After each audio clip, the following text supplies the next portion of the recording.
জাতীয় সড়কের ওপর ভয়াবহ পথ দুর্ঘটনায় মৃত্যু হলো এক মহিলার। গুরুতর আহত হলেন গাড়িতে থাকা প্রায় 13 জন।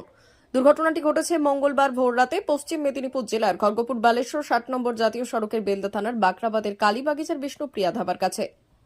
জানা গিয়েছে, এদিন কলকাতা থেকে ডাক্তার দেখিয়ে খড়গপুর স্টেশন থেকে অটোতে করে বাড়ি ফেরার পথে বেলদা থানার বাকরাবাদের কাছে পেছন থেকে একটি তেল বোঝাই ট্রাঙ্কার নিয়ন্ত্রণ হারিয়ে অটোটিতে ধাক্কা মারে, যার ফলে অটোটি নিয়ন্ত্রণ হারিয়ে সামনে থাকা লরির পেছনে ঢুকে যায়।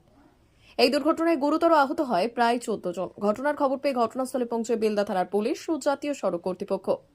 আহতদের উদ্ধার করে নিয়ে আসা হয় বেলদা সুপার স্পেশালিটি হাসপাতালে। সেখানে চিকিৎসকরা আহতদের মধ্যে মহিলাকে মৃত বলে ঘোষণা করেন। বাকি কয়েকজনের অবস্থা আশঙ্কাজনক হওয়ায় তাদেরকে মেদিনীপুর মেডিকেল কলেজ ও হাসপাতালে স্থানান্তরিত করা হয়েছে। পুলিশ জানিয়েছে, মৃত মহিলার নাম গীতা সামন্ত, বয়স 67, বাড়ি দাতুন 2 নম্বর ব্লকের পলাশী গ্রামে। কোথা থেকে কোথায় যাচ্ছিলেন? বলতে আমার মা গেছিল কলকাতার সল্টলেকের হোমিওপ্যাথি হসপিটালে। তো গেছিলেন রবিবার দিন, ফিরছিলেন কালকে। আমাদের সঙ্গে লাস্ট কথা হয় রাত 10টার সময় যে আমরা এখনও খড়গপুরে নামিনি।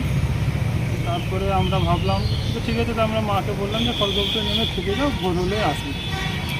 তারপরে হঠাৎ রাত 2টোর সময় আমাদের কাছে একটা ফোন যায় যে তোমার মা খুব অসুস্থ, তোমরা একটু বেলদা হসপিটালে আসো। তো হসপিটালে যখন এসে দেখি মা মৃত। এই আর কি নাম আপনার মায়ের? মা গীতা সামন্ত।